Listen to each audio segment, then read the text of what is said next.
Hi everyone, I'm Levine. I work for Wise. I'm head of EMEA partnerships at Wise Platform.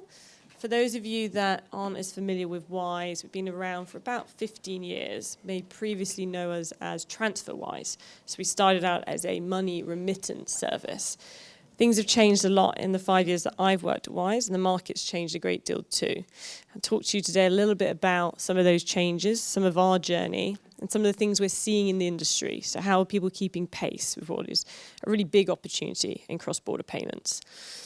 So if we look at kind of what our mission is, ultimately what Wise is all about is making the money around the world move faster, move at lower cost, and move much more conveniently. And we believe that the current system is quite broken still, so plenty to do basically. Now, the reason that Wise was founded was we had two Estonian founders, Kristo and Taavet, who were beginning to move money from the UK back to Estonia. And the first thing they noticed was this left-hand side, that money moved way too slowly, and often there were hidden fees and charges in that journey. So they weren't always receiving the amounts that they thought they should receive. And this is a common occurrence. It still happens today. We haven't solved this problem entirely, but this is the problem that they set out to solve. And they also knew that international bank accounts for the average consumer or the very small business didn't really exist in the way that they kind of do now. And ultimately, some of that is because the infrastructure, the actual underlying technology, the way we move money today, was not solved. This is a legacy way of moving money, often through several different intermediary banks, different hops in the chain, lots of things that can go wrong operationally, lots of extra costs. And this was the idea about Wise. Let's set out and solve this. So this is more us today. So this is Wise as you might know us. So we have the Wise account and we have the transfer service. And this is what 60 million consumers around the world are using us for, sending money to friends and family, maybe buying property, paying for school fees. This is the kind of use cases we see. And then we have the Wise business account. This is more your SME. Maybe they're getting paid bills and suppliers. Perhaps they're paying freelancers abroad, acting more like a kind of international business account.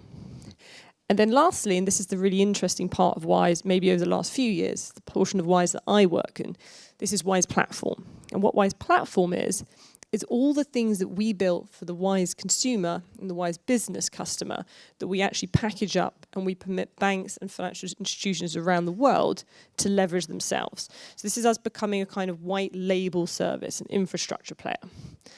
And we look at what we've actually built. What is that infrastructure? What are the things we built over 15 years? This is kind of where we are today. And none of this stuff is easy to do. So right now we're around about 8,000 people. We're growing pretty fast still. So this is 8,000 people just focused on cross-border payments.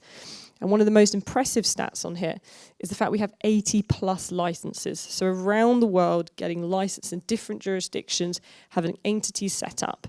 And the reason we do that, the reason we make that investment, comes back to that point I mentioned about how money moves today, often moving through different intermediaries. What Wise does is we have entities around the world, we hold liquidity around the world in different currencies, and we actually tap into the payment schemes in that market directly. So it's us end-to-end moving that money, connecting the world. And this is how we deliver things like 75% of all payments being instant. This is, we have to do these things in sub-seconds, all the different checks you need to make on a payment. And ultimately what this allows us to do is send money to 100 plus countries around the world and do that very, very fast and at a much lower cost than most other places would be able to do today. We're also really proud of this, the 99.5% straight-through processing rate that we're able to achieve. Really difficult to do this, takes a lot of validation technology, takes a lot of thinking and complexity behind the scenes. This is all the technology that's underpinned it. So today we move about $200 billion annually in cross-border payments. And to give you a kind of feel of that scale, that's around about 5% of all consumer cross-border flows globally. So a pretty sizable impact now as a company on that market. And that's kind of where we are today from a scale point of view. If we look at kind of what's next, we see Wise Platform really is the catalyst for banks to start changing the way they do cross-border. And we have actually got now a number of partners around the world using our service. So if you look on this screen here, you can see a range of fintech, digital banks, the likes of Nubank in Brazil, Monzo in the UK, but also a range and a growing range of much larger established banks using our service. UniCredit, Raiffeisen Bank, Morgan Stanley, Standard Chartered. And this is a really interesting part of what we're doing, is seeing more banks taking this decision to invest in cross-border payments and change the way that they do banking today. And this is really what I'm going to talk to you a little bit more about. Change and kind of why we're doing what we're doing. Why are banks starting to invest in this change? Now, one reason is the fact that customer expectation has changed dramatically over the last 5 to 10 years when it comes to cross-border payments. So something that we see in the industry is that customers no longer are happy to have payment arrive 1 or 2 days later. They're no longer happy to see their payment was more expensive than expected it to be. They don't believe that fees shouldn't be transparent. They want to know that information up front. And we know this because the data shows it.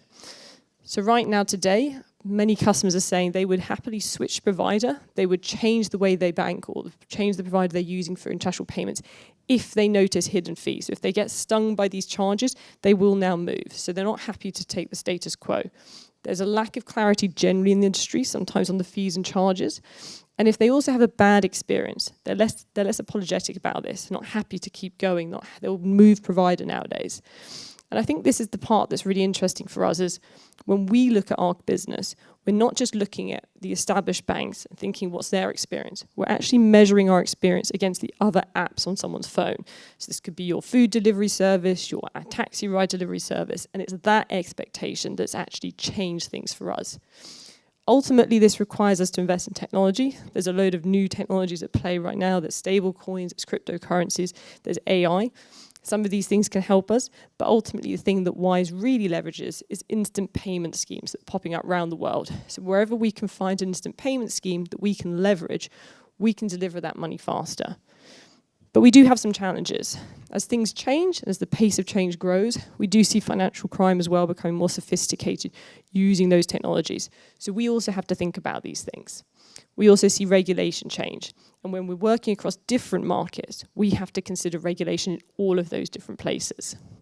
So all of that means we have to be agile, and we also have to have our bank partners become agile too. One of the things we're trying to do more of is help them with that change acceleration. So something that a lot of our bank partners talk to us about is, how do I keep pace? How do I ensure that I capture this opportunity? And that's the thing that we work with them on.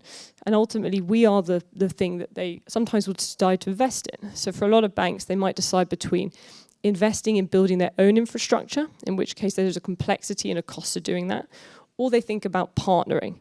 Now, for some, it's the right time to partner. For others, they're on a kind of unique journey where it may not be.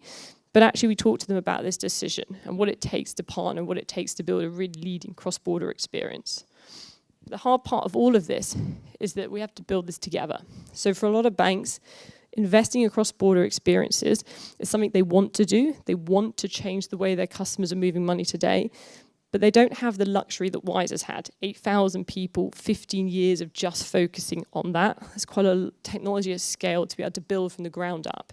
If you're a 100+ institution, years old, you're not able to do that as quickly as Wise is doing that. So what we do is we use that expertise, we lend it to the bank, we help them build that experience themselves. And sometimes that can be at small scale, and sometimes that can be really changing their entire journeys. Now, what I wanted to also mention today is there's a huge opportunity in cross-border payments. So we believe there's about 150 trillion moving across border every year. There's billions in revenues created from that. And the G20 has set a target of 75% of payments to be delivered with one hour next year. We're miles from that target. So although Wise delivers 75% of our payments in under 20 seconds, as a market and as an industry, we're quite far from that.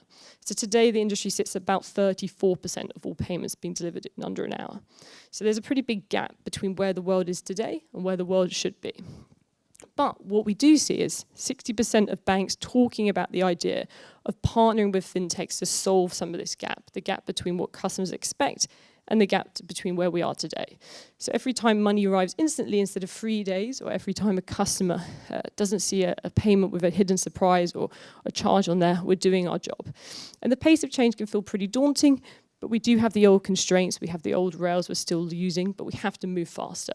So if we keep choosing if we keep choosing speed over inertia, transparency over this complexity, and partnership over the isolation, the world can move money in a much better way, and we believe we're very well placed to help you do that. So let's make sure it moves better for everyone. Thank you very much.